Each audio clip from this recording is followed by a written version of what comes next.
Okay, welcome back. So, welcome to the class. Today we were going to talk about is concept of governance. Okay, so e-governance and its advantages. So, let us write down here concept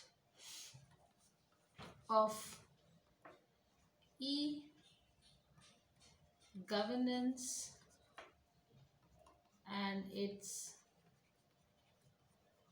advantages. Okay, now as I said, in the arena of technology, e-government has a distinct place and it facilitates huge number of customers, and it performs the task speedily. Okay, so as the internet has supported the digital communities grow, they present the national governments with numerous challenges and opportunities.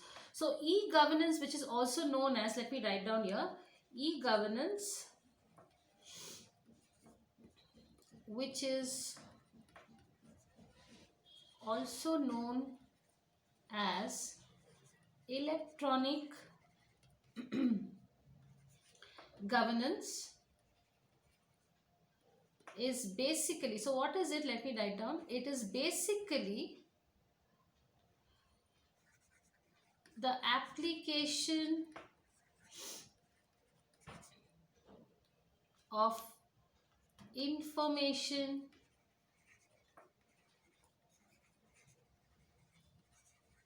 technology. Okay, so this is very important. So it is basically related to IT. Okay, and so it's an application of information technology, and let me continue, and communications technology to the processes of government functioning in order. So there is a process of functioning of government in order to bring what? Let us just see. Let me just erase this quickly. Okay. So yes, in order to bring something which is very important. So e-governance is important when to bring simple, moral, and accountable, responsive, and transparent governance. Okay, so governance, it involves the use of ICTs by a government organization for exchange of information with citizens, businesses, and other, and more efficiently delivery of public services, improving the internal efficiency, cost, reducing the cost, increasing revenue, restructuring of administrative processes, and improving the quality of e-service. So let us now understand the concept. Okay, now e-governance has gained more popularity in the business world, especially. So many management scholars have described the concept of e-governance, which is emerging as an important activity in the business field. Now it is established that e-governance is the application of, as I said, information and communications technology to transform the efficiency, then the effectiveness, and the transparency and the accountability of information and transactional exchanges within the government, then between the government and government agencies of nation or national, state, municipal, and local levels, then citizens and businesses, so that the citizens are empowered and the use of information is done in the right manner. Okay, so now the use of government agencies, they have this wide area networks. Okay, so that is the internet and the mobile computing. So through mobile also we have this Umang is there. So many websites are there. So this is an ability to transfer relations with citizens, businesses, and other forms of governments. Now these technologies, they can serve a variety of different ends, better delivery of government services, as I said, and clear information is given to the citizens also. Now what is the result? It benefits in, there is no less corruption, so there is less corruption, there is increased transparency, all are understanding, there is greater convenience, you need not go anywhere, you can sit at home and do your work. And yes, there is a revenue growth also, and cost is reduced, because you don't need much of labor for IT now. Okay, so let us talk about, so basically India wanted to make World Bank based on e-governance. Okay, so a transparent with smart e-governance with seamless access and secure and authentic flow of information crossing the interdepartmental barrier and providing a fair and unbiased service to the citizen. So that is what had Dr. APG Kalam had said. Okay, now let us see some historical review and current position of e-governance. So let me just clearly rub this. Okay, so historical review and current position of e-governance. Okay, now there was a major global shift, so there was a major global shifts, towards increase of reducing IT by governments due to the emergence of the WWW. Okay, so now this technology had been reduced because IT by government, because there was a new emergence of WW, that is World Wide Web, and the technology as well as e-governance, enterprises have come a long way since then. Now with the upsurge of internet and mobile technology, they use new techniques and mode and learning to utilize this in various ways. Okay, so now they are expecting more and more information and services online from governments and corporate organizations to advance the public, then the professional and personal lives. Okay, so what is the objective? So let us write the objective of e-governance.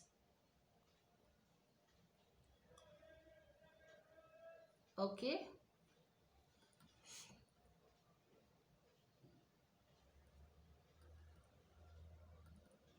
okay, so objectives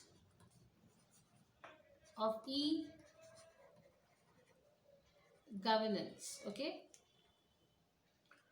so it is to support and streamline. What is streamline? It is like smooth flow. Okay, so streamline governance for all parties such as government, citizens and businesses through effective information and technology. Okay, so through effective ITs. Okay, now this e-governance evolution in India has long been focused on development of in-house, and in the Indian scenario also there were greater efforts. Okay, so who are the ones who had created this e-governance? Let me write down. So in Indian scenario, there were great efforts of NIC. So what is NIC? Let me just put it in the next page. Let me clear this. So NIC is National Informatics center. Okay, so they had joined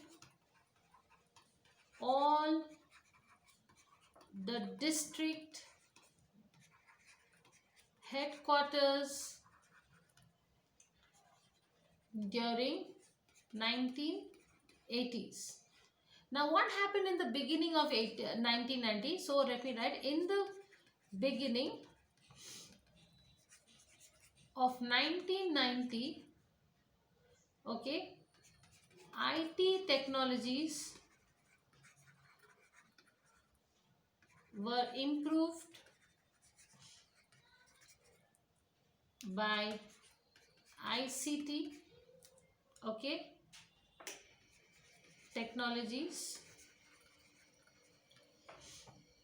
Now why this was done? So that, much broader sense the applications can be done, and taking some inputs from NGOs also, and taking greater inputs from NGOs, and this time they also asked the private sector also, so private sector as well. Now the stages of e-governance, it's apparent that there was a slow development of computer technology and communication systems, and in developing nations, that just like initially it was 2G, then 3G, 4G. So in developing nations, such as technology and systems become available with observable time lag. So it takes a little bit of time. Right now if you see in America it is 5G, and right now we are still in 4G. Okay, so when appraising the e-governance model in India, it established with liberalization of the economy. So this is a very vital point. So let me write down here.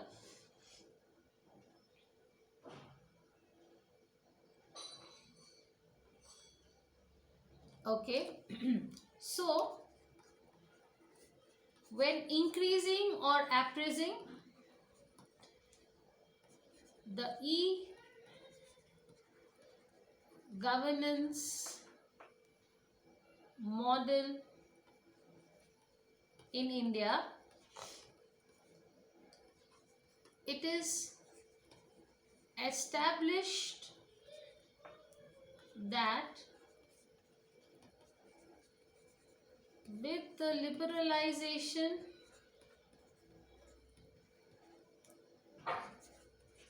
of the economy from the early 1990s onwards. Now this is very important. From 1990 actually the basic thing started. So there has been a convergence in the availability of progressive technologies and opportunities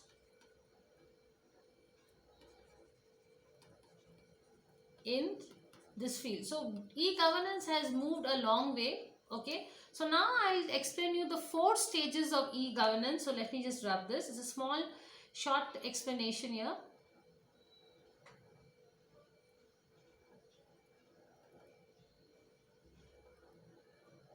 Okay, so the inception, what do you mean by inception? The starting. So the inception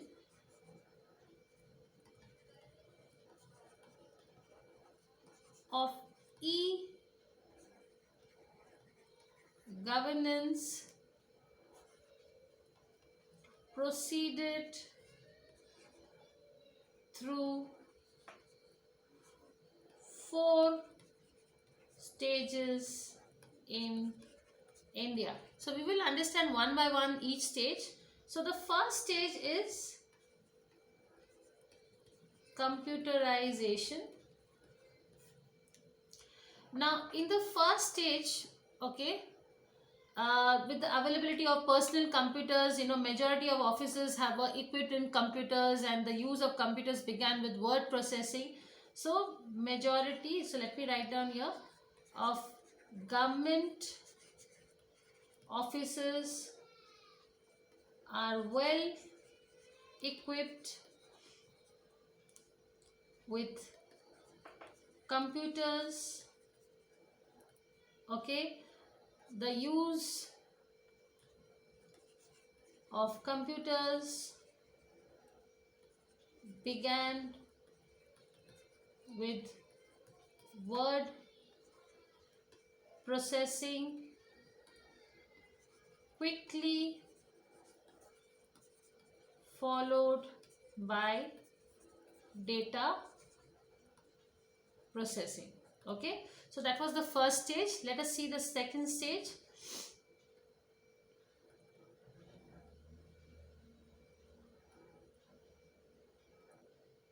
Okay, so the second stage was as networking. Okay,